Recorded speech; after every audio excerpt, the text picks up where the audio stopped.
Good morning, everyone. Thank you so much for stopping by my channel, Nicole Flower House. My name is Taryn, and I'd like to share with you all about my cut flower garden.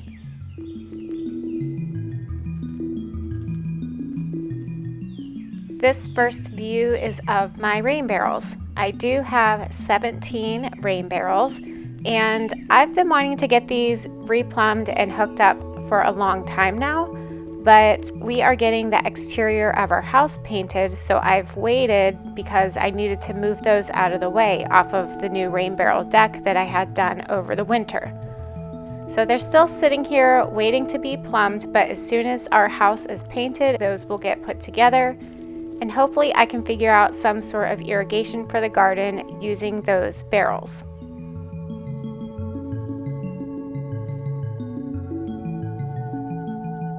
These poppies here I think are Shirley poppies.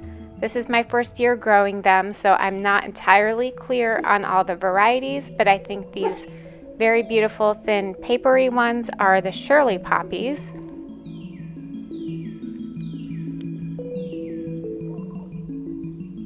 When all the petals fall, they leave behind these really adorable whimsical pods, which I've been collecting throughout the season.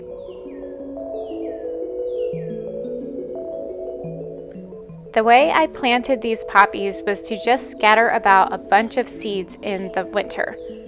Luckily, I did get one plant of this variety, which is a breadseed poppy. Once this pod dries out, when you shake it, you'll be able to hear the seeds rattling around in there. It's not dried out yet, so I'm gonna have to wait for that, but I'm really happy that I got one of these plants, so I'll be saving all of these pods in the fall as well.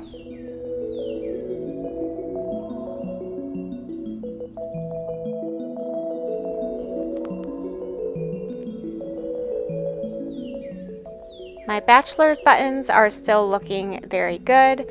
I think they are getting a little tired. I've been cutting on them since the early spring, and these ones do need to be cleaned up. There are some dead flowers in here that need trimmed off so that they'll keep producing. I did think this was interesting though. It looks like the part left on the top there are possibly the seeds. I haven't saved seeds before from bachelor's buttons, and that's something I'm interested in doing in the future, is starting to learn about the seed saving process.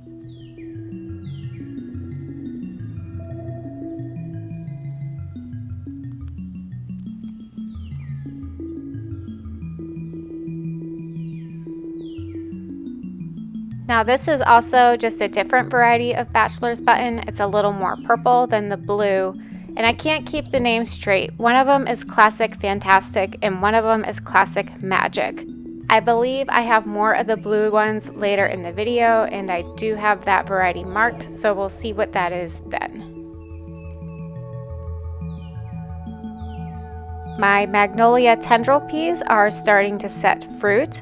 But I'm also excited about these tendrils. I keep mentioning using those in my cut flower arrangements, and I actually used one on a wreath this weekend, and it was really cool. So I think I'll continue doing that, and next year I want to plant way more of those.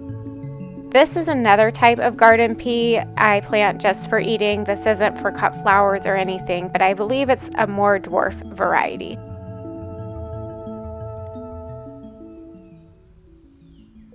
This plant right here is called Hypericum, or St. John's wort.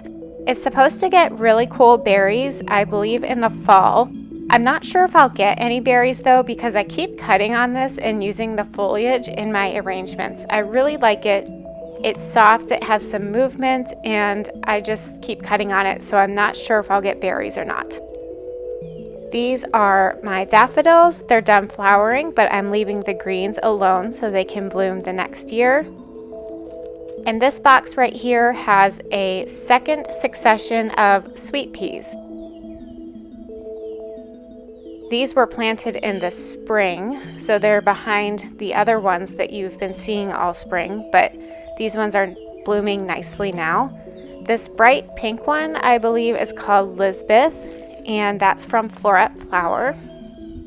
The ones in the middle are from Johnny's Seeds. Those are Mammoth Choice. And then this one here on the end is another one from Floret. It's a really pretty white with just a hint of pink blush on it. And I believe the variety on this one, let me check on the tag down here. I forget what it said.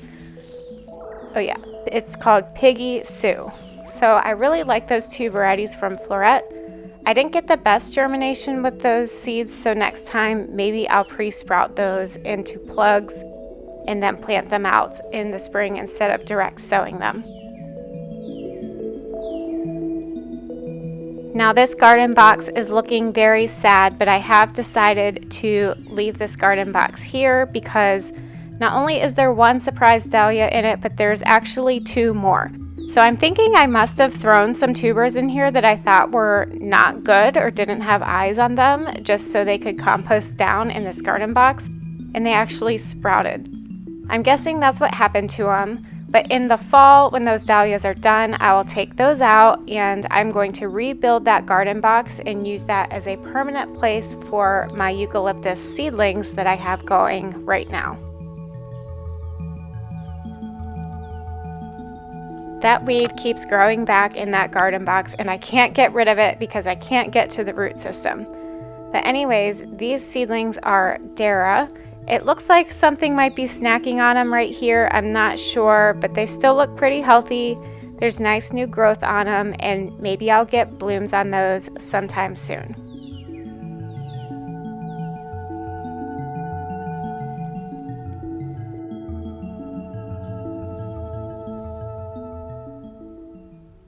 These flowers are called stock.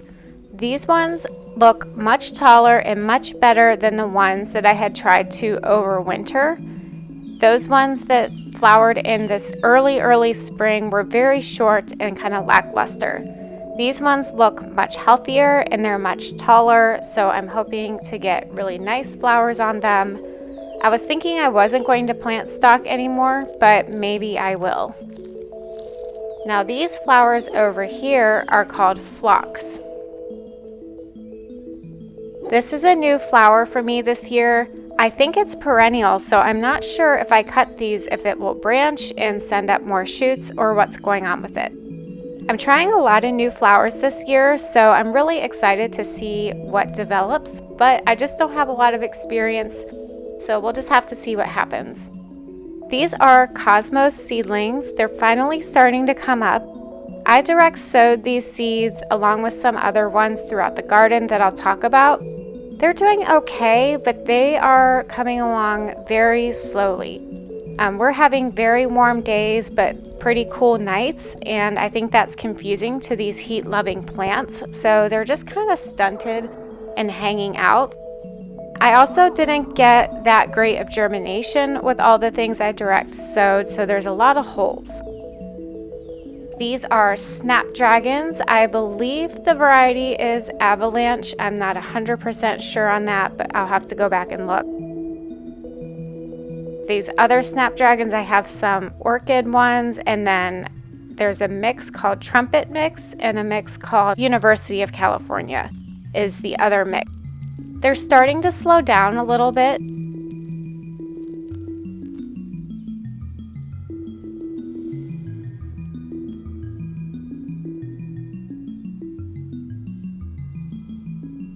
These are Carnations, and it looks like I might get my first bloom on this side, and I'm really excited about the color. It's a very blush pink looking one.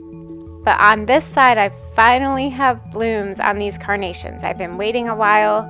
I've been thinking they've been closed for over a month now, so I guess I was wrong on that one. They have finally bloomed, and they do smell so amazing. They smell like cloves, just like everyone says. And I love putting them in arrangements with such a nice, pleasant smell.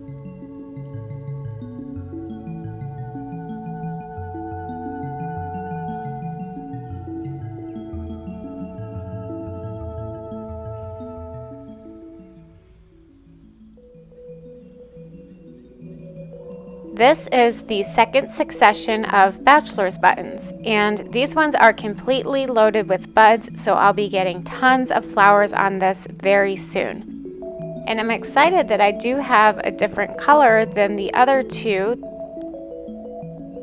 It is just, I think it's a kind of a pink color, but when I looked at the tag that I had marked these with, it just said red, that the variety was red.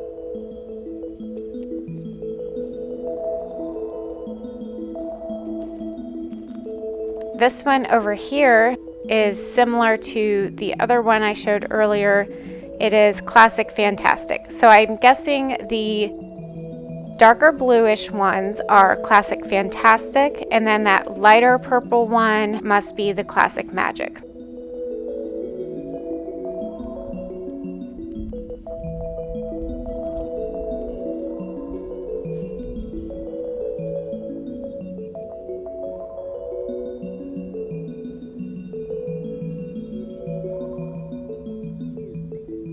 This right here is called Orlea. It's from Floret Flowers, and it's one of my favorite fillers. It goes very, very nicely with roses and sweet peas and everything romantic.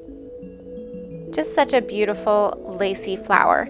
These aren't all the way open. These are just starting to open up.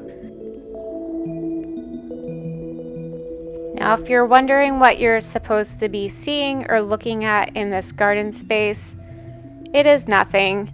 This is where I direct sowed some gomphrena seeds, and none of them came up. I don't think it was the seeds themselves, but they just didn't do well as a direct sow. I'm disappointed I don't have any gomphrena right here, but I did start some seeds to fill in those holes, and they all came up and germinated, so I know it wasn't the seeds. This is a Wild Eve rose from David Austin Roses. Now these buds don't look as healthy as they were earlier in the season. I think there's something going on with these, and you can also see some brown edges to the petals of that bloom right next to it. So I need to look into that a little bit. And I've had people ask me what kind of organic pest control or if I spray anything on my roses, and I don't. So when I have problems like that, or like this right here, this is called black spot, all I do is I prune that off. So if I look up and find that those buds aren't how they're supposed to be, or there's diseased foliage like that, I just do a heavy pruning and I cut everything off that looks unhealthy, and I let the plant recover on its own. I make sure that it's watered well. I can give it some compost tea.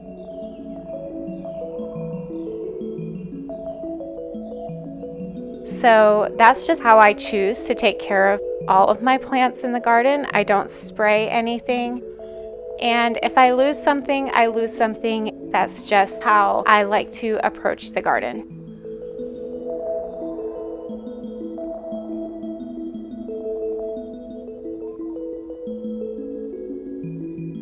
This rose right here didn't have blooms on it the last time we looked at roses last week. This one is called Queen of Sweden. But again, I need to come in here and do some pruning, and I'm unsure if these buds are looking as healthy as they should be. So I'm going to do some pruning and let this rose bounce back as well. There is plenty of green, healthy foliage and buds on this rose, so I'm not too worried about it yet.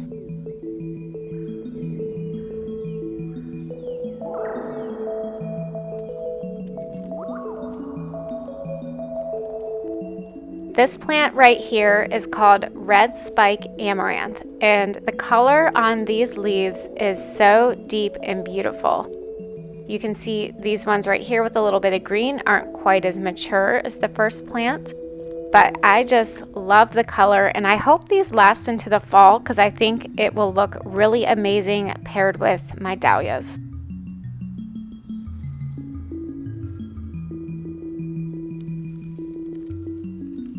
Down in front, I do have 2 bachelor's buttons followed by some marigolds. Those look like they're about to flower very soon, so that's exciting.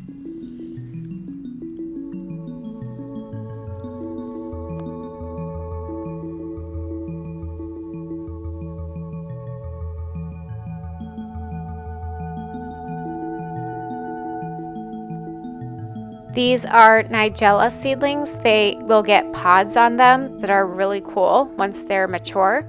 And behind that, this is a hibiscus plant, those shorter red ones, and I believe they're called mahogany splendor or something like that. But I have a plant tag coming up explaining all the varieties here in just a moment. And this one right here is called straw flower. Again, most of these are new to me. Yes, straw flower, silvery rose. I have not grown straw flower, the hibiscus, or the amaranth red spike before, so I'm really happy to be trying all these new things in the garden this year.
These chamomile plants look really good. I tried to grow chamomile last year and they didn't take off, so I'm happy to see that these ones are going well. This rose is called England's rose. It needs pruned, or deadheaded actually, not really pruned. This right here is oregano. It's might be going to flower soon. I'm thinking it's going to be putting on buds. It's really an awesome green to use in your cut arrangements. And over here is some eucalyptus. Now I have two very distinct colors here, kind of a green and then a blue-green. I don't remember that from last year, and these are the same plants that I wintered over from last year, so I'm not really sure what's going on with that. And on this trellis are the beautiful Mammoth Choice sweet peas. They are just thriving right now.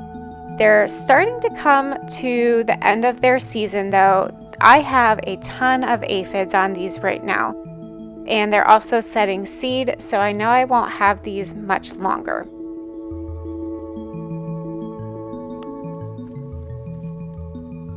I have a tomato plant down here in the corner, so I actually did prune some of those sweet peas back to give it more space. But anyways, along with the aphids, I've also found quite a few ladybugs on these plants. That's a good thing. Ladybugs eat aphids, and you want to have predatory beneficial insects in your garden. If you immediately kill all the bad bugs, you won't have any good bugs come in to help control those populations. So I'm hoping that as the years go on, the predator ratio to bad bugs evens out and becomes more in balance, so I won't have infestations of aphids, but I may have aphids here and there that get quickly taken out by a thriving ladybug population. That's the goal anyway.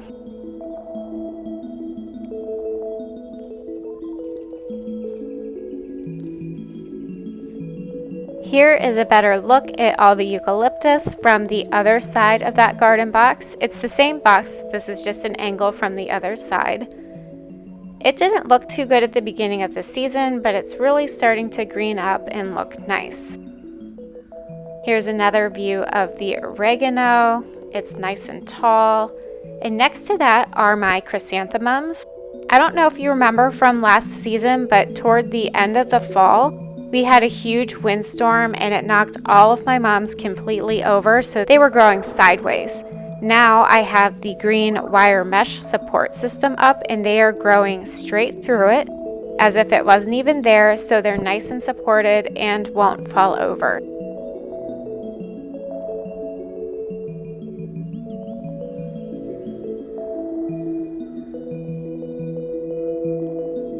Speaking of things falling over, the support system that I put up for this Strawberry Hill rose has actually already fallen over. I just wanted to put something up temporarily until I could get a better arch or arbor or something really pretty to use for this, but it's already tipped over, so I'm not sure what I'll be doing to support this rose. I didn't realize that it was a climbing rose until I was doing research about it over the winter. I kind of wondered last season why it was just sprawling all over the place because I thought it was a shrub rose, and that's not the case. It's a gentle climber, but you can see it's very robust, and I'm not sure I would describe this as gentle. I think I need better support for it for sure, but it is loaded down with tons of sprays of buds and beautiful blooms, and they smell absolutely amazing.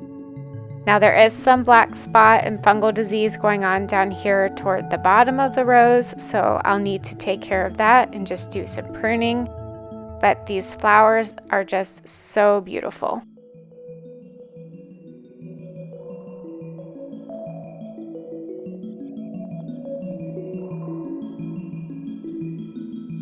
Now here are a bunch more seedlings of plants that I've never grown before, so again, I can't really tell you a whole lot about them, but the first one's up here. This one is an aster. It has these kind of roundish leaves, and then the other ones with the ripply or wavy leaves there next to it, those are called status.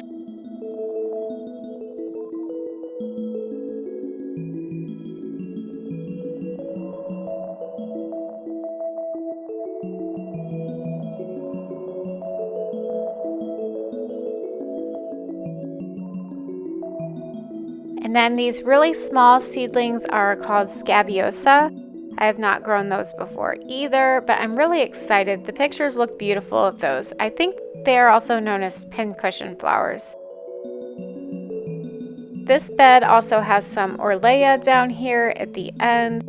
It's one of my favorites, like I mentioned, so I have it in multiple places in the garden. And actually the first one I showed you was a volunteer, but I wanted to let that one go. Here's a tomato. I use the trellises, once the sweet peas are done, I use the trellises for food crops throughout the summer.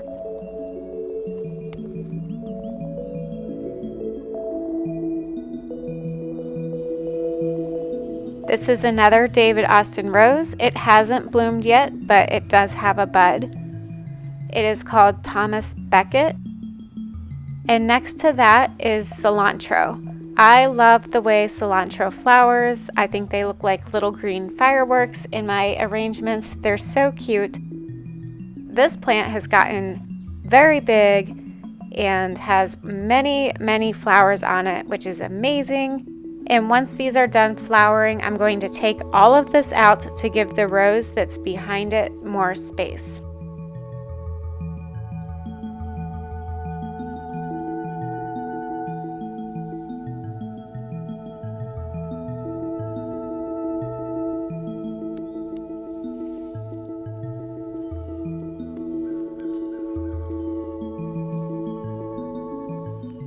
This rose variety is called Munstead Wood. It is a David Austin rose, and it smells amazing just like the rest of them do, and the color is just so gorgeous.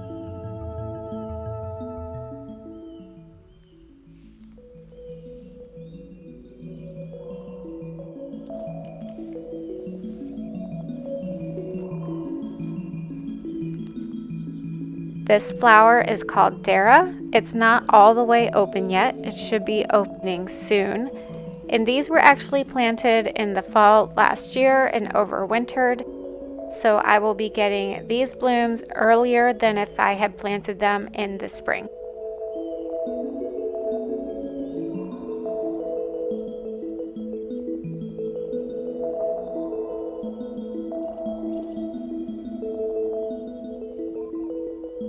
My calendula patch is looking good. It does need some cleaning up. There's some dried flowers that I need to cut back. And the more you take off dead flowers and deadhead it, the more blooms you will get. So I'm falling a little behind on these. but they're still producing.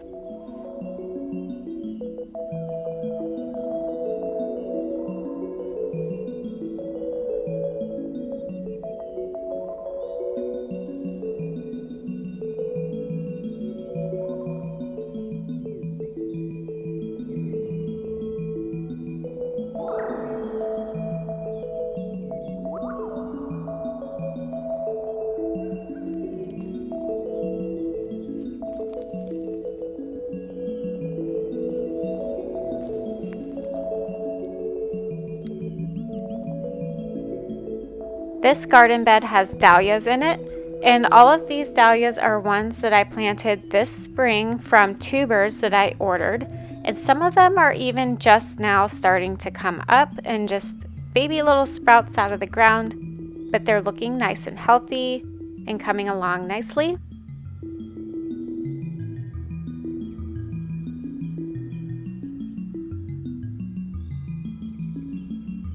This is another garden box with dahlias in it, but it also has some brassicas in the center, some cabbage plants and broccoli plant. That was just something I was trying to interplant those with the dahlias, but the timing just isn't really right. The brassicas are just now starting to take off, which is kind of late, I think, and they're gonna get way too big. So I'll be taking those out so they won't compete with the dahlias. Now this rose is missing its blooms. It had some buds coming on and something ate them. I'm guessing deer, but I can't be sure. This one also has some buds coming on, which is very exciting. And behind that rose plant, I have my pepper plants. They're not thrilled with the cold nights and are very small, but hopefully they will take off soon.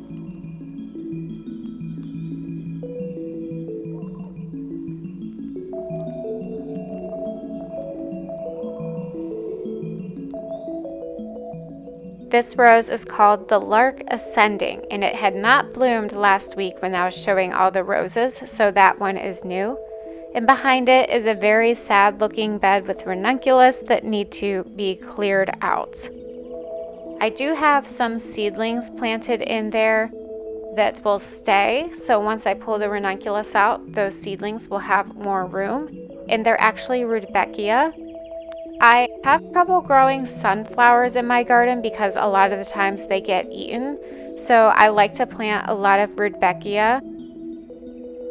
They are more deer resistant than sunflowers. They tend to be left alone and they kind of look like miniature sunflowers.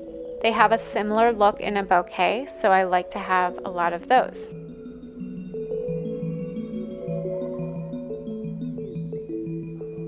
Now, speaking of sunflowers, I was able to keep a few of them alive in this garden bed. Some of them were eaten, but these ones seem to have made it past that point where they're at risk. And some of them are way bigger than others. I think because some of them were eaten, these were not planted as closely together as you need them to be to get stems that are of a usable size for flower arranging. Like, these stems are way too big to use in arrangements. But that being said, I'm still really excited to have these, and I can't wait to see just how big and tall they get and if I actually get blooms on them.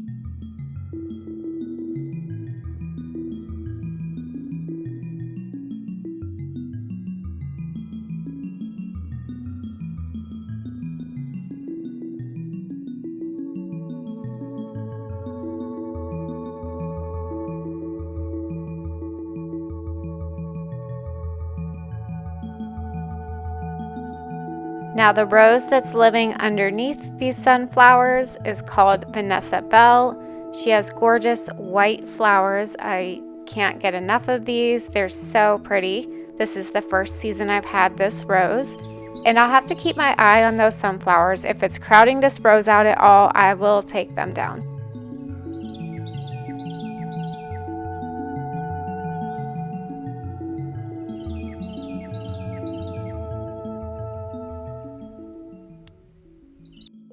Now, the rose next door to Vanessa Bell is Desdemona. She just had a flush, so I don't have a lot of blooms to show you on that one. She has lots of buds and will be going through another flush in not too much longer.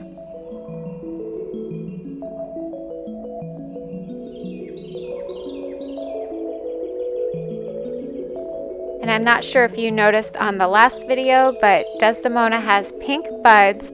The blooms have a little blush of pink on them, but as they fully open and mature, they turn white.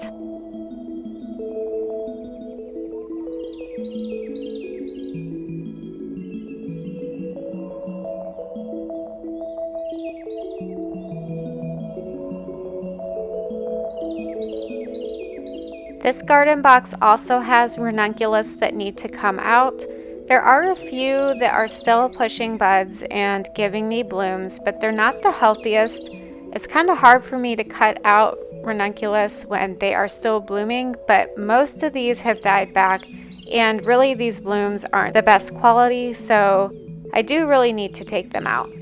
Now the seedlings back behind here will have more room once the ranunculus have come out. And I planted these maybe 2 or 3 weeks ago, and this one in particular is called Silene Blushing Lanterns, and then behind that are the Jewels of Opar. So this seedling that has a little bit of an orange tint to it right there, reddish orange, is the Jewels of Opar. And then those frilly ones are Yarrow.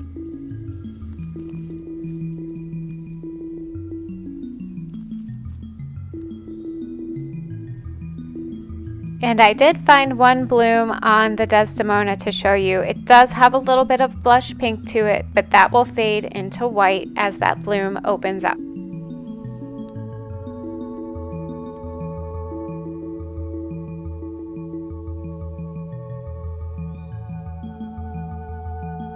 This rose right here is called Charles Darwin. And the buds do look very pink on this rose, but they are actually a yellow flower when they mature and open up. This one's a little more yellow than the other ones. It's not quite true to color yet. I'm not sure how common that is of roses, or if it's just more the old English roses, the David Austin ones that do that. I'm having a little bit of spotting on these buds, kind of like the Wild Eve and the Queen of Sweden rose, so I need to look into that. It does have healthier looking buds elsewhere on the plant, so I might just go and prune those ones off.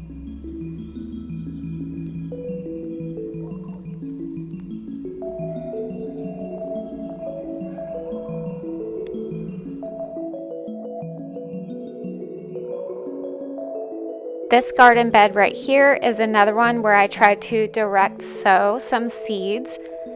These are celosia seedlings, and I think I got 3, maybe 4 of them to come up, which is a terrible success rate for me, but you will get a ton of foliage and cuts to work with on just 4 plants.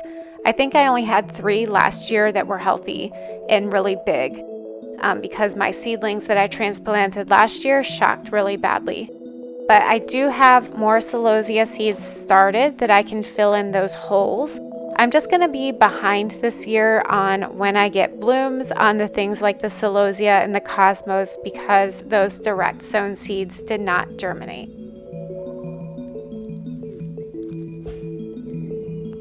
This is the bed where I had ranunculus scattered all about, even on top of some of where these dahlia tubers were. I could not see where the tubers were when I planted the ranunculus corms. I do not like how this turned out, so I won't be doing that again.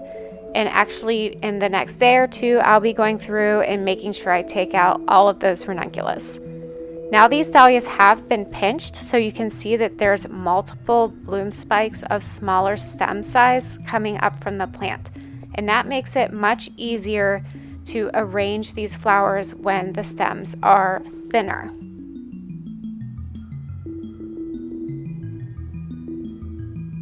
If you don't pinch your dahlias, it won't hurt the plant, it's fine, but you'll get a really thick center stalk that comes up, and it's just harder to make arrangements with those thick stems, just kind of like I was talking about with the very large sunflowers. And the way you can get the sunflowers to have smaller stems is to plant them close together. And the way you get the dahlias to have smaller stems is to pinch out that center stalk. Now, by smaller stems, I mean thinner, because you still want nice tall stems, which will be what happens because they'll be competing for light since there's more of them, and they will stretch a little bit more for you. There are buds on some of these dahlias. The dahlias that you're seeing here that are much further along, that are taller and bushier and have the buds on them, are the dahlias that I left in the garden boxes over the winter. This is always a risk because I am in zone 7B, and a lot of people in my zone will dig their dahlias and store them inside over the winter to prevent them from dying or rotting. But we're kind of right on the border, and so I took that risk, and a lot of my dahlias came back, and they're actually much further along than the ones I just planted.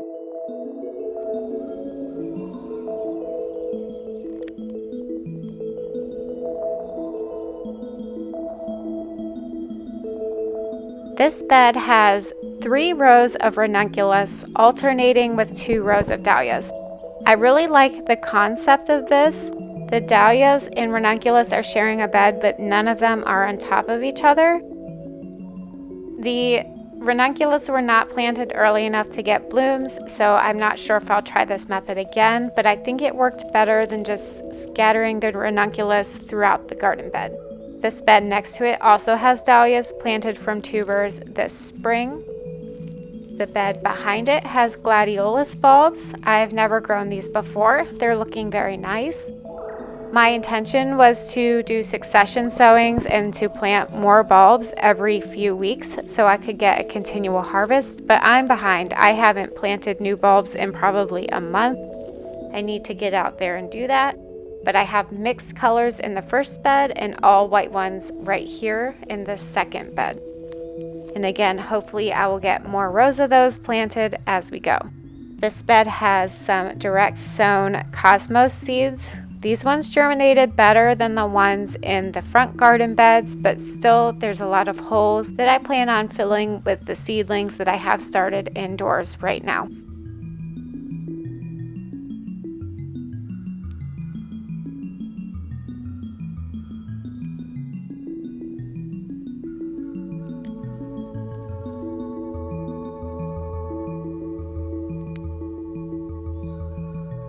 This garden bed has some direct sown zinnias in it. They did better than the cosmos, but still not great, so I'll be plugging the holes in again with new seedlings.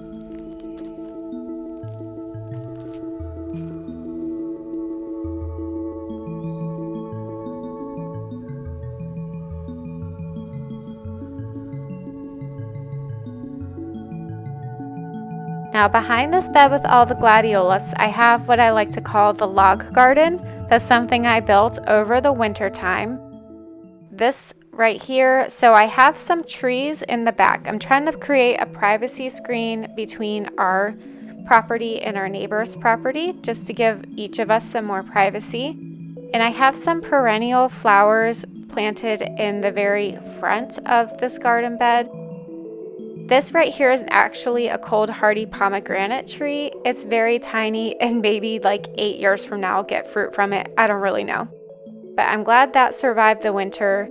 The rest of the trees are something called Siberian elm, and they looked terrible when I transplanted them. They completely defoliated and lost all of their leaves, but in the spring they sprouted new green growth and are looking a lot better. In front of the Siberian elm, I have planted some other perennials. These are echinacea seedlings. I'm not sure how long it'll take for those to mature and flower since I grew them from seeds.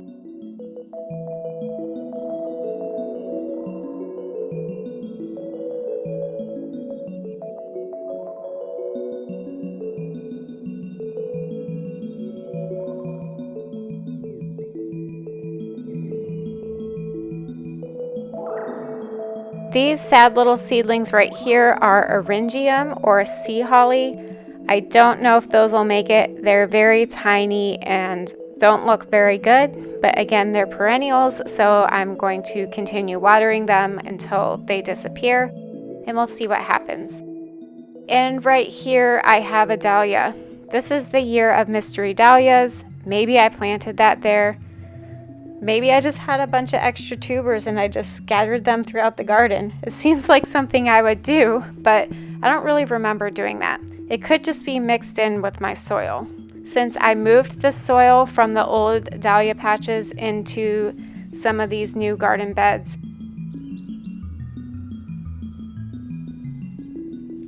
in the very last garden bed, all the way back by my compost, I've planted a bunch of squash and pumpkins. They are standing pretty steady. They're okay. They don't look bad, but they don't look great. They haven't really established yet. They're probably not liking these cold nights that we've been having, but hopefully they'll take off soon. I have a really hard time with vine borers, so once those vines get any kind of length on them, I plan on burying the vines at the base to help protect them. And I'm going to let them ramble all throughout this empty space over here. And when they can ramble on the ground, they will set roots down throughout the vine, not just at the base, but wherever the vine is touching the ground. So that helps protect them from things like vine borers and squash bugs as well, because there'll be multiple root systems on the plant.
This is the Wild Eve Rose again, but I wanted to show you up here in my pathway, I actually have some Orlea growing, volunteering, and so I've marked it so it doesn't get mowed over, and I'm really happy to see this here, and I've actually been cutting on this and using it.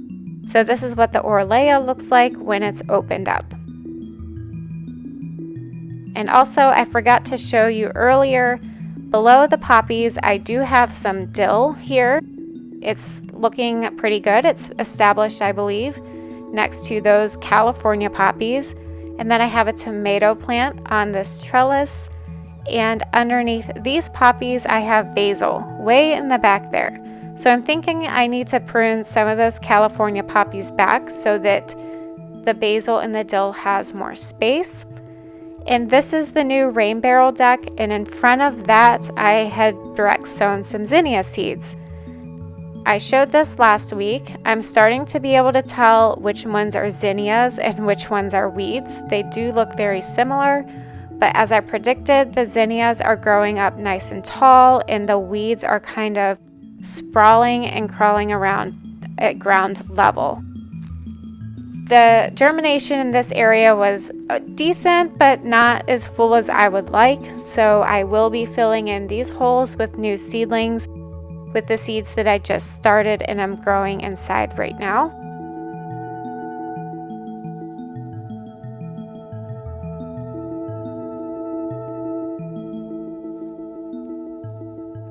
This is an example of what that weed looks like that I'm having trouble delineating from the zinnia seedlings.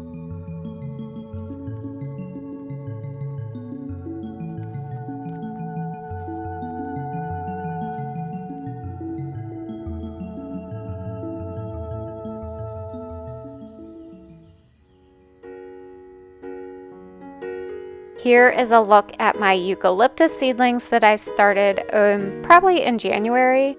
I have two different kinds. These ones are called Silver Drop, and these ones are called Silver Dollar. It looks like maybe the Silver Dollar are a little more green than the Silver Drop, so that may be what's going on in the garden bed that I mentioned earlier. I also have 3 different kinds of ferns over here.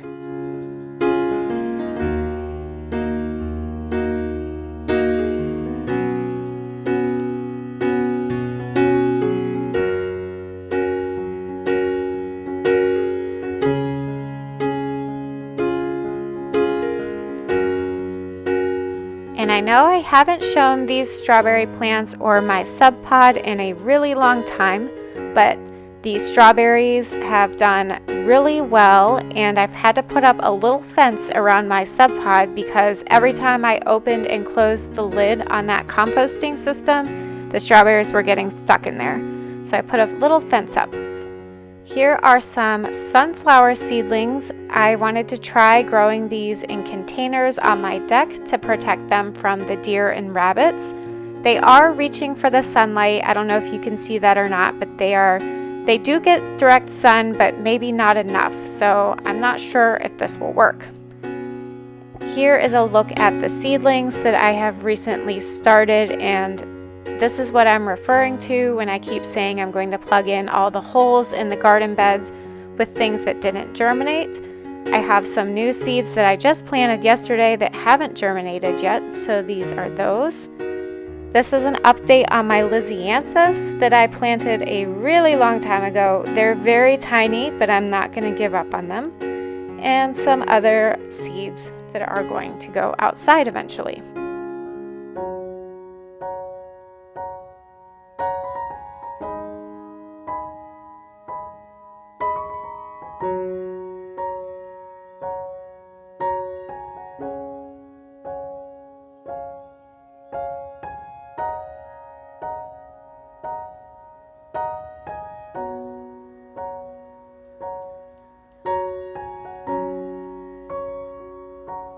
Well, that is all for today's garden tour. I hope you enjoyed it. If you did, go ahead and give me a thumbs up. And the best way you can support me and my channel is to subscribe and share it with your flower loving friends. I'll see you next time. Bye.